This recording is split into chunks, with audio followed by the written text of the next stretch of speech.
Hello my dear friends. Today I am going to cover a topic of BSc first year, that is sterilization, and it is included in botany first paper. So let's start sterilization.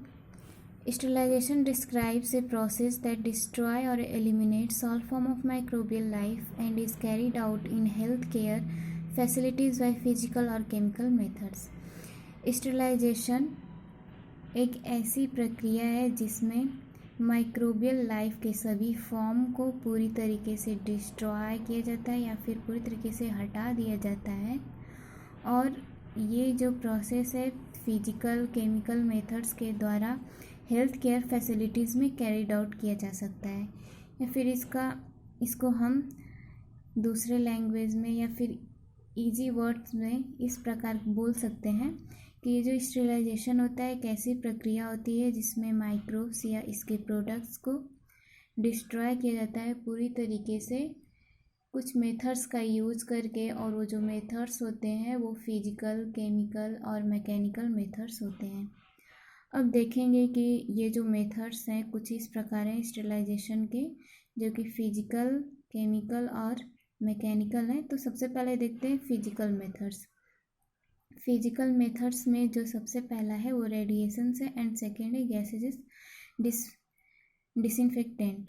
तो first है radiation. Radiation में देखते हैं कि sterilisation कैसे किया जाता है रेडिएशन के द्वारा। तो ये जो स्टेरिलाइजेशन होता है रेडिएशन के द्वारा, इसको हम लोग कोल्ड स्टेरिलाइजेशन भी कह सकते हैं। और इसमें क्या होता है कि जो एक्स रे गामा रे और यूवी रे होती हैं इनका प्रयोग करके स्टेरिलाइजेशन किया जाता है, और जो अनडिज़ायर्ड माइक्रोब्स होते हैं उनकी ग्रोथ पे कंट्रोल पाया जाता है। अब दूसरा है गैसेस एज डिसइंफेक्टेंट। इसमें क्या होता है फ्यूमिगेशन या फिर धूमन के लिए जो सल्फ़र को जलाकर लंबे समय तक रखने के लिए जाना जाता है, और जो फॉर्मल्डिहाइड गैस होती है उसको क्या किया गया है कि शुद्धिकरण यानी कि डीकॉन्टेमिनेशन की जो पर्पज़ होते हैं या फिर शुद्धिकरण के लिए जो भी प्रोसेस होता है फॉर्मल्डिहाइड गैस का यूज़ करके किया जाता है।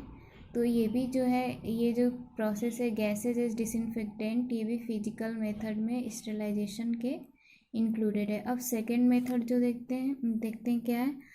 सेकेंड मेथड है केमिकल मेथड। केमिकल मेथड्स में जो पहला है वो केमिकल से होगा, एंड सेकेंड जो होगा हीट के प्रयोग से होगा। तो फर्स्ट देखते हैं क्या है केमिकल मेथड्स में केमिकल्स का यूज करके कैसे स्टेरिलाइजेशन होगा।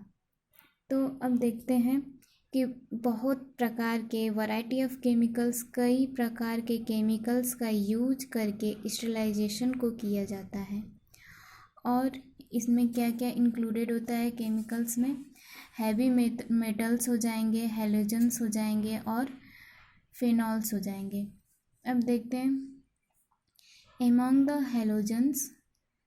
हैलोजन्स में ये जो आयोडीन और क्लोरीन होता है ये बहुत ही महत्वपूर्ण, और यही जो क्लोरीन और आयोडीन होता है बहुत इम्पॉर्टेंट होता है, और इसी का यूज़ किया जाता है केमिकल स्टेरिलाइजेशन में। ज़्यादातर इन्हीं का यूज़ किया जाता है हैलोजन्स में कि क्लोरीन और आयोडीन का सबसे ज़्यादा यूज क्यों किया जाता है, क्योंकि ये स्ट्रॉन्ग ऑक्सीडाइजिंग एजेंट होते हैं। अब देखते हैं जैसे कि हैवी मेटल्स है। अब हैवी मेटल्स का क्या करते हैं, हैवी मेटल्स क्या करता है, ये क्या करता है कि जो माइक्रोब्स की जो सेल रहेंगी वो उनको इनएक्टिवेट करने का काम करता है, इसीलिए हैवी मेटल्स का यूज करके भी स्टेरिलाइजेशन होता है। अब फिनॉल का देखते हैं क्या। फिनॉल का जनरली हम लोग देखते हैं कि कॉमनली ये जो हाउस होल्ड में जैसे कीटनाशक या फिर कीटाणु को नष्ट करने के लिए हम लोग फिनॉल का यूज़ करते हैं। तो वही है। और ये जो फिनॉल होते हैं ज़्यादातर ये कौन कौन से होते हैं, ज़्यादातर देखेंगे हम लोग इथिल एल्कोहल और प्रोपिल एल्कोहल का यूज करके कॉमन हाउस होल्ड में यूज होता है।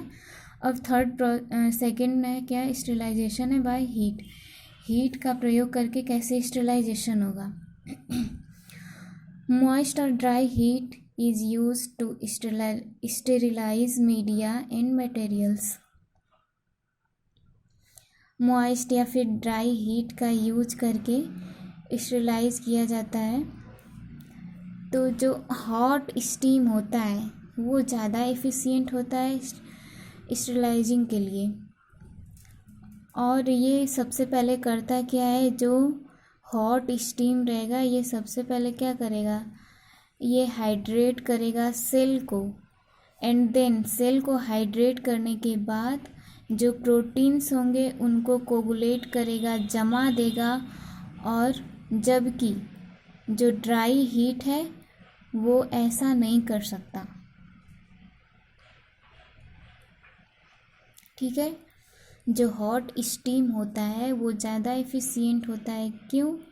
क्योंकि ये पहले क्या हाइड्रेट करेगा, जो भी माइक्रोब्स होंगे उनकी सेल्स को हाइड्रेट करेगा और कोगुलेट करेगा प्रोटीन्स को, इसीलिए ये ज़्यादा एफिशिएंट होता है। जबकि ड्राई हीट जो होते हैं वो ऐसा नहीं कर सकते, इसीलिए ये क्या है, ये ज़्यादा एफिशिएंट है then dry heat. And next last method बचा है मैकेनिकल मेथड। मैकेनिकल मेथड कैसे कैरी आउट किया जाता है, ये फिल्ट्रेशन से इसको कैरी आउट करते हैं। जो देखते हैं फिल्ट्रेशन क्या होता है। Filtration is the method which is used for removing microorganism from solution और gases। फिल्ट्रेशन एक ऐसा प्रोसेस है जिसमें माइक्रो ऑर्गेनिज्म को गैसेस या फिर सॉल्यूशन से रिमूव किया जाता है, बाहर निकाला जाता है। The effectiveness of A filter depends on it's pore size. जैसे जितनी जो पोर की साइज होगी उस पे फिल्टर कितना इफ़ेक्टिव है वो पोर के साइज़ पे डिपेंड करता है। पोर की साइज़ अगर ज़्यादा बड़ी है तो वो ज़्यादा इफ़ेक्टिव होगा, अगर छोटी है तो less effective. Then filters are effective in separation of microbes larger than the virus. ये जो फिल्टर्स होते हैं ये इफ़ेक्टिव होते हैं माइक्रोब्स के सेपरेशन के लिए। कैसे माइक्रोब्स के सेपरेशन के लिए इफ़ेक्टिव होते हैं, जो कि लार्जर होते हैं वायरस से। ऐसे वायरस के लिए ऐसे फिल्टर्स जो फिल्टर्स मेथड है ये इफ़ेक्टिव होता है माइक्रोब्स के सेपरेट करने के लिए। कैसे माइक्रोब्स को सेपरेट करने के लिए, जो कि वायरस से बड़े रहेंगे, लार्जर रहेंगे, उनको सेपरेट करने के लिए ये इफ़ेक्टिव होता है। तो अब ये जो प्रोसेस है स्टेरिलाइजेशन, ये जो भी टॉपिक था ये पूरी तरीके से कंप्लीट हो गया है। और ये लॉन्ग क्वेश्चन में पूछा